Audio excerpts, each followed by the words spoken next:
I never imagined my own brother would one day look at me like I was a stranger. Growing up, Jason and I were inseparable. We were raised by a single mom who worked 2 jobs just to keep food on the table. He was 2 years older, always dragging me into trouble but shielding me when it mattered. When our heater broke in the middle of winter, he gave me his only blanket and shivered himself to sleep. When I got bullied in middle school, he found out who did it and made sure they never came near me again. We didn't have much. Our clothes came from thrift stores, our dinners were whatever mom could whip up with a can of soup and a pack of rice, and vacations were just walks to the park. But somehow, it felt like we had everything as long as we had each other. After high school, I went to community college while Jason took on construction jobs, bouncing from site to site, always hustling, but never catching a break, until he discovered crypto. It started as a hobby, a few bucks in Bitcoin, then Ethereum. He watched YouTube videos obsessively, joined online forums, talked nonstop about blockchains and mining rigs. I didn't understand a word of it, but I saw his excitement and supported him. Then it happened. Jason made a trade one night that changed everything. He invested in a tiny coin no one had heard of, and 2 months later, it exploded. One morning, he had $400 in his account. By the end of the week, he had $4.7 million. I remember that day vividly. He came home, eyes wide, mouth trembling, holding his phone out to me like it was proof of magic. "I did it, Lily," he whispered. "We're rich." I screamed, I hugged him. I cried. I thought, finally, we could pay off mom's debt, move her into a real home. Maybe I could go to a better college, finally finish my degree. Maybe Jason wouldn't have to work himself into an early grave anymore. But I had no idea how wrong I was. At first, it was amazing. He bought a black Tesla, moved us into a modern condo, and gave mom $20,000 to start fresh. He even handed me a card with a $5,000 limit and said, "Go get something nice for once." I thought this was just the beginning. But then things started to change. Subtly at first, he began missing dinners, ignoring my texts, taking phone calls that lasted hours. He got new friends, guys in expensive suits with perfect teeth and fake smiles. They called me kiddo, even though I was 23. They made fun of my job at the bookstore, laughing like I was beneath them. And Jason, he laughed too.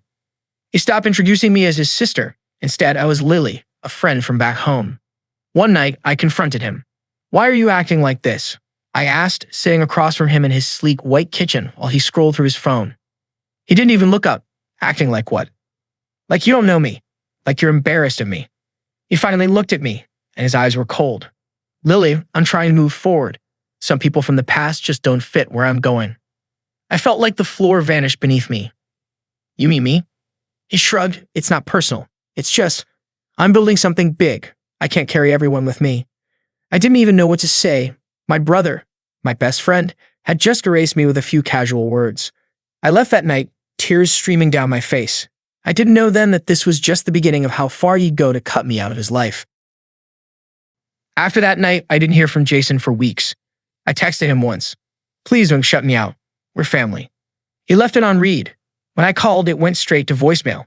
Then one day, it didn't even ring. I realized he blocked my number. Blocked his own sister. I tried not to tell mom. She was still living in her tiny apartment, barely touched the $20,000 Jason had given her. Said she was saving it in case he needed it back. She always thought of Jason as the golden child. Ambitious, smart, destined for something great. I didn't want to break her heart. But she noticed my silence. She asked if everything was okay. So I lied. "He's just busy," I said.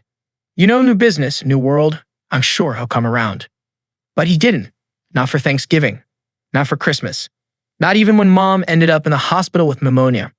I sat by her bedside in that freezing hospital room, holding her hand as machines beeped around us. I kept glancing at the door, hoping he'd walk in, maybe with flowers or that stupid smug look he always wore when he showed up late. He never came. Even after I sent him a message on Instagram, my last resort, letting him know she was sick. I could see he'd read it. No reply. Mom kept asking, "Did Jason call?" And I just smiled and lied, "Yeah, he's tied up in meetings. He sends love." She never doubted him. Even on her worst days, when she died in January, Jason didn't show up to the funeral. Not a call, not a flower, not a single word. It was a small service, just me, our Aunt Judy, and a few neighbors who remembered her kindness. I stood there reading the eulogy through tears, wondering how the same boy who once scraped up coins to buy mom a birthday card could abandon her like this. People say money doesn't change people, that it just reveals who they truly are. I didn't want to believe it. I still clung to some hope that the real Jason, my Jason, was still in there, just buried beneath all the wealth and new friends and shallow pride. But then came the final blow. A week after the funeral, I received an envelope from a law firm in the city.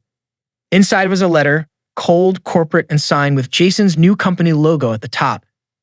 Dear Ms. Lily Green, per the terms of ownership transfer and under advisement of legal counsel, this notice serves as formal eviction from the property located at 438 Weller Street.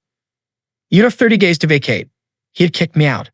The condo we had moved into together, the one where he told me we'd start fresh, was under his name. Of course it was.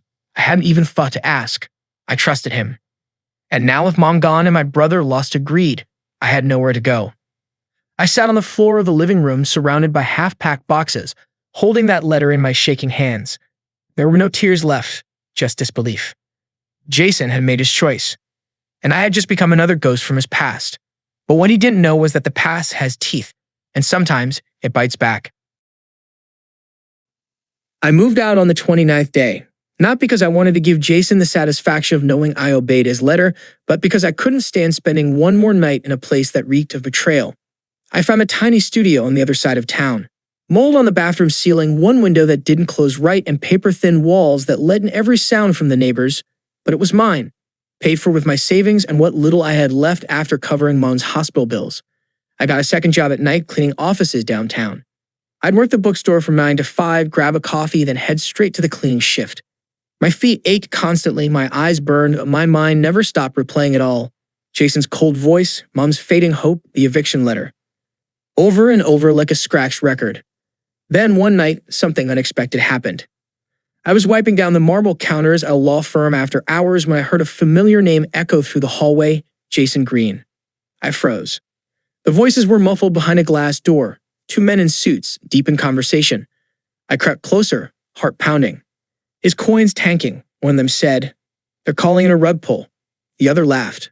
Well, what do you expect? He pumped it with influencers and hype. No tech, no real backing. It was bound to collapse. My breath caught in my throat. Jason's fortune was crumbling. They kept talking. SEC sniffing around too. If he was moving money between wallets the way I think he was, he's screwed. That night, I couldn't sleep. My mind spun like a carousel on fire. I wanted to ignore it, pretend it didn't matter. That I didn't care what happened to him anymore. But I did. Not out of love. Not even out of revenge, not yet. I just wanted the truth. Over the next week, the headlines started showing up. Crypto darling Jason Green accused of fraudulent activity. Investors furious after Green coin crashes 90% overnight. Class action lawsuit brewing against crypto visionary. I stared at the screen numb. He wasn't just losing money. He was being publicly humiliated. Everything he'd built, the company, the image, the pride, was disintegrating in real time. And I knew Jason. He could survive being poor again. We were born into that. But he couldn't survive being irrelevant. One morning, I opened my front door and nearly stepped on a package. No return address, but the handwriting on it made my stomach twist. Jason. Inside was a single item, a USB drive. No note, no explanation. I stared at it for hours before I plugged it into my laptop. There were files, dozens of them. Spreadsheets, emails, screenshots, evidence. Illegal transactions, wallet transfers, bribes to fake Twitter accounts. He had documented everything, and now he was sending it to me. I didn't know if it was a cry for help, a confession, or some twisted test. But I did know this. I was holding the key to his destruction. And for the first time in months, I smiled. I didn't open the drive again for 3 days. Not because I was scared of what I might find. I already knew what was on it. I was scared of what it meant. That Jason trusted me again. That he thought I'd protect him. That he had nowhere else to turn. And maybe he was right. I was the only one who hadn't sued him leak anything to the press or aired our dirty laundry online. Even after everything he did to me. On the 4th day, I got a text. A new number. Can we talk? Please. Just us. I knew it was him. I stared at the screen for 10 whole minutes before replying. One condition. You meet me in person. He agreed.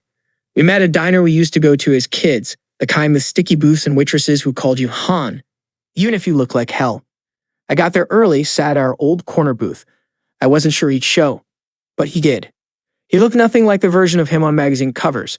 The man who walked in was pale, hollow-eyed, and thinner than I remembered. He had a week-old beard and wore sunglasses indoors. He slid into the booth across from me, didn't speak for a moment. Just looked down at his hands. "Thanks for coming," he muttered. "You really thought I wouldn't." He gave a bitter smile. "Honestly, I didn't know what to expect." I folded my arms. "You sent me the drive." "Why?"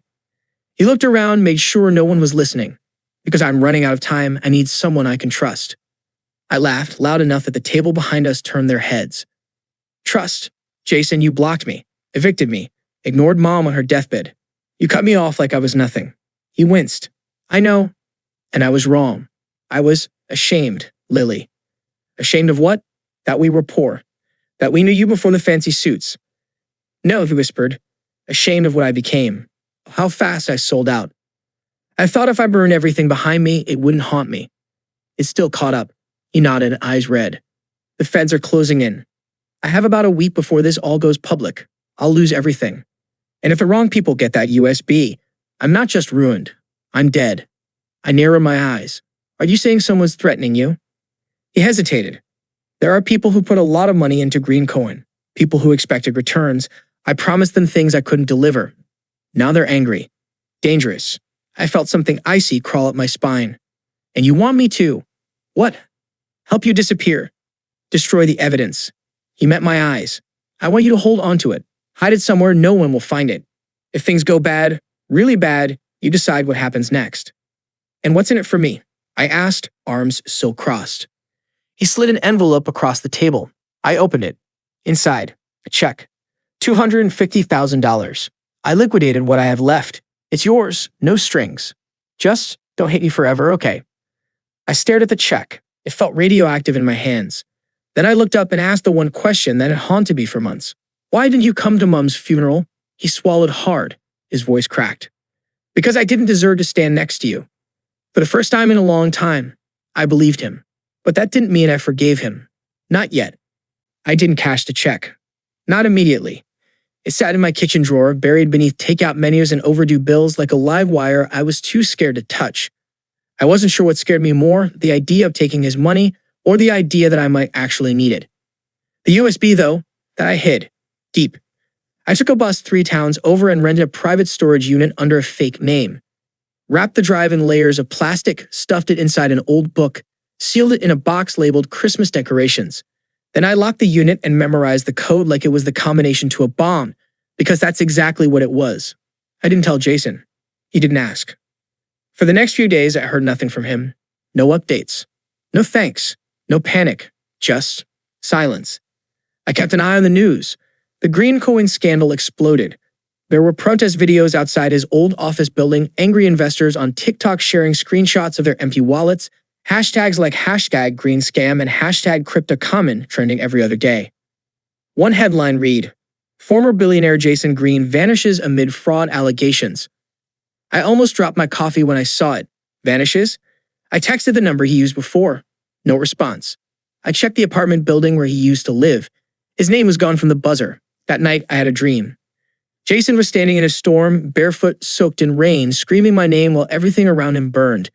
And I stood in the doorway of our old childhood house, watching him disappear into smoke. I woke up sweating. The next morning, I got a knock on my door. Not a knock, exactly. More like a slow, deliberate thud-thud-thud. I had opened it to find 2 men in dark coats, clean-shaven, bland faces. One of them smiled, but it didn't reach his eyes. "Miss Green." "Who's asking?" "We're looking for your brother, Jason Green." I blinked. Haven't seen him in months. They exchanged a glance. The taller one spoke. "He's in some trouble. A lot of people want to find him. We were told you might be in contact." "Told by who?" He smiled again. "Does it matter?" I didn't answer. He reached into his pocket and pulled out a card. No name, just a number. "If he reaches out, and we think he will, you'll want to call us. For your safety." It left without another word. I stood in my doorway for a long time, fingers tightening around the blank card. That night, Jason called. His voice was shaky, hoarse. I could hear sirens in the background. "I messed up, Lily," he whispered. "I thought I could fix it. I can't." "Where are you?" "I don't know. Doesn't matter. Listen, if anything happens to me, you got to protect yourself. That drive, it's more than evidence. It's leverage, and someone's coming for it." The line went dead. I stared at my phone. For the first time, I didn't feel anger or pity. I felt hunted. I didn't sleep that night. I sat in my living room, the lights off, holding the phone in one hand and a kitchen knife in the other. Not because I thought I'd need it, but because I didn't know what else to do. Every creak of the floorboards upstairs, every passing car, every gust of wind outside sounded like danger. Like someone was coming. By morning, I was shaking from exhaustion. I called out sick from both jobs and spent the entire day trying to act normal. Buying groceries, walking a lap around the park, pretending like I didn't feel watched. But I was being watched. I felt it. That night, I found my mailbox open. No letter. Just open. I hadn't forgotten to close it. The next morning, my apartment door had a new scratch across it, long, deep, like someone had dragged a key from top to bottom. It could have been nothing. Kids, drunks, coincidence. But deep down, I knew it wasn't. Someone was sending a message. We know where you are. I finally gave in and called the number on the card those two men left me. A woman answered, calm, controlled. Yes. I need help, I said. I think someone's following me. She didn't ask who I was. She just said, stay inside. We'll be in contact. The call ended. 10 minutes later, I got a text with an address and a time. Do not bring the drive. Come alone. It felt like a trap, but staying in my apartment felt worse. I wore a baseball cap and sunglasses, stuffed pepper spray in my coat pocket, and took the long way, switching buses twice, walking the last 6 blocks. The meeting point was a small cafe on a quiet corner. Not a soul inside. I sat at a booth, heart thudding. A man eventually slid into the seat across from me. Not one of the guys from my doorstep. Younger, sharper, like someone who'd been military once but left with secrets. Miss Green, he said, folding his hands. Let's talk about your brother. I didn't speak. I just waited. You don't have the drive on you. Smart. I stayed silent. He leaned in, voice lower. Jason's gone dark. No bank activity. No location pings. Not even burner phones. That means 2 things. Either he's being protected or he's already dead. I flinched. We think he gave you a failsafe, something that could hurt a lot of very powerful people. We'd like to recover it before that happens. I stared him down. You don't even know what's on it. He smiled. We know enough. We know it doesn't belong to you. That maybe Snap doesn't belong to me. Jason gave it to me. Jason didn't own any of this, he said coldly. He was a face, a puppet. What's on that drive that belongs to bigger players? Players who don't like loose ends. And what happens to me if I don't hand it over? He didn't answer. He just stood and slid something across the table. A photo. Me walking out of my apartment. Then another. Me unlocking the storage unit. My blood turned to ice. I'd move quickly if I were you, he said. You're running out of places to hide. He left without waiting for a reply. I didn't move for 5 full minutes. Then I stood, walked out, and ran. Literally ran. Because I had just realized the truth. They didn't just want the drive. They wanted to erase everyone who had ever seen it. I didn't go home. I couldn't. Not now. They had eyes on me. I knew that much. They'd watched me unlock the storage unit, which meant they were only a step behind. And if they got their hands on the USB before I made my move, it was over. For me, for Jason, maybe for a lot more people. So I went underground. I bought a burner phone, used cash for everything, changed motels every night. I even cut my hair, badly, in a gas station bathroom mirror. Anything to make myself look different. And still, I knew they were close. Twice I saw the same black SUV past the block I was on. Once I caught a man standing outside the motel lobby just watching, not smoking, not on his phone, just watching the front desk until I stepped into view. Then he left. They weren't just tracking me. They were waiting for me to panic. But I wasn't going to panic. I was going to fight. Jason may have handed me the grenade, but I was the one holding the pin now, and I was done being scared. I went back to the storage unit in the dead of night. Gloves, hoodie, no phone. Inside the box labeled Christmas decorations, the USB was still there, tucked into the hollowed-out book like a sliver of dynamite. I stared at it for a long time. Then I took it to the one place I knew I could get the truth. Nolan. He was an old friend of Jason's, ex-coder, ex-hacker, now just a paranoid recluse living in a shack outside the city. The kind of guy who taped his webcam and built firewalls like they were religion. When I showed up at his door, he nearly slammed it in my face. Lily? Jesus. You're supposed to be dead or disappeared by now. Nice to see you too. He let me in after I told him I had something Jason sent me. Something bad. Inside, the place looked like a bunker, 3 monitors running code, towers humming, wires everywhere. Paranoia made manifest. He plugged in the drive on a secure, offline rig and scanned it. For 20 minutes, he said nothing. Then he leaned back in his chair, rubbed his face, and muttered, "Holy hell. What is it?" "It's everything," he said. "Offshore accounts, fake crypto transactions, payments to regulators, photos of meetings they swore never happened. He even had footage of someone getting threatened. This isn't just shady business. This is criminal conspiracy, like collapse of firm, jail for decades level stuff." My heart sank, and Jason was part of it. He was the face, but not the brain. He started documenting when they turned on him. Maybe he thought having proof would keep him alive. Will it? Nolan looked at me, really looked at me. No, not unless someone uses it. I felt it hit me like a train. This wasn't about protecting Jason anymore. This was about exposing a network of corruption that could hurt far more people than just me or my brother. But if I went public, if I blew the whistle, they'd come for me. Hard. "If I do this," I said, "I lose everything." Nolan gave a grim nod. "Yeah, but you might say something bigger." I sat in silence, the weight of it all pressing down on my chest. Then I whispered, "Help me." He didn't hesitate. "Let's burn them." We worked through the night. Nolan created firewalls, encryption layers, decoy files, all to buy us minutes, not hours, once the truth hit the air. He made copies of the USB, uploaded pieces to encrypted cloud lockers, programmed time releases. If something happened to me, the data would go live. Everywhere. I wasn't sleeping. I wasn't eating. My hands wouldn't stop trembling. But my mind was sharp. We drafted an anonymous whistleblower package, everything organized, time-stamped, cross-referenced. We included his statement, short, direct, signed only with my initials. A warning. A promise. Then we sent it. To every major news outlet, to regulators, to human rights organizations, to crypto watchdogs, even to influencers with massive platforms. Within 24 hours, the world caught fire. The headlines were everywhere. Massive crypto conspiracy uncovered. Green was just the beginning. Anonymous source leaks evidence of market manipulation, corruption, threats. FBI confirms federal investigation underway following data leak. News anchors speculated who the source was. Some guessed it was a former employee. Others thought Jason had flipped, but nobody mentioned me. That was good, because the men chasing me, they knew. Nolan's cameras caught a dark car circling the block twice that night. Then again at 3:14 a.m., his front gate was cut open. We barely escaped. He shoved the rig into a fireproof bag, stuffed the backups into a waterproof case, and we fled through the woods behind his house. I ran with a flashlight clutched in my fist, breath cloudy in the freezing air. We hid out in a cheap motel under fake names.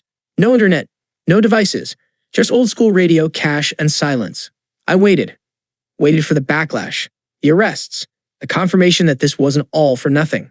It came slowly, like a tide rolling in. Jason's name popped up again, but this time not alone. The headlines started naming others, investors, politicians, executives, men in suits who thought they were untouchable. Subpoenas went out, accounts were frozen, planes were grounded. The empire was falling. And then, Jason resurfaced. He didn't call. He posted a video. Disheveled, bags under his eyes, somewhere on a rooftop, holding his phone in one shaking hand. "My name is Jason Green," he began, voice raw, "and I'm not proud of what I've done, but I'm proud of what my sister did." I stopped breathing. She reminded me who I was, and she reminded the world that no amount of money is worth your soul. If you're watching this, I'm not hiding. I'm done running. Then he gave coordinates, a public park. It was either bravery or suicide. Maybe both. But when the feds showed up, so did cameras. And when he was arrested, he didn't resist. He looked directly at the lens and said, "You won't find her. You won't touch her." And then he was gone. 3 days later, I got a letter. No return address, just my name written in Jason's messy print. Inside was a photo of us, kids, sitting on the hood of Mom's old car, grinning with ice cream all over our faces. On the back, he'd written, "You didn't just save me. You saved the version of me that should have made it. I'm sorry for everything. Jay." I didn't cry when I read the letter. I thought I would. But instead, I felt something deeper, something quieter, a kind of peace I hadn't known in years. Jason was gone, not dead, not lost forever, but stripped down. No longer a symbol, no longer a millionaire, no longer an idea. Just a man, my brother. And even though I couldn't erase what he'd done, the hurt, the abandonment, the silence, I finally understood what he meant when he said he was ashamed. That money hadn't changed him. It had just made it easier for him to forget who he was. But I hadn't forgotten. And I never would. Months passed. The media storm eventually moved on, new scandals, new stories, new disasters to distract the world. But the legal cases didn't go away. Jason pled guilty to several charges, cooperated with authorities, named names, told truths. His sentence came down to 8 years, reduced with parole if he behaved and helped further investigations. Some called him a rat. Others called him a hero. To me, he was just Jason. I didn't visit him, not at first. But on the 1-year anniversary of Mom's death, I went. The prison was gray and cold, but the visiting room was warm. He looked older, not just tired, but real. But the masks were gone. When he saw me, he stood up too quickly, like he wasn't sure he was allowed to. "Hey," he said, almost in a whisper. "Hey," I answered. We sat across from each other, a thick glass between us, the phone warm against my ear. He smiled sheepishly. "You look good. I'm tired, but I'm alive." He nodded. "Thanks for saving me," he said, even when I didn't deserve it. I leaned in and met his eyes. "You didn't deserve what they did to you either. We don't get to rewrite the past. We only get to write what comes next." He was quiet a long time. Then he whispered, "You think there's still a version of me that deserves to come back from this?" I thought about it. About the boy who gave me his blanket.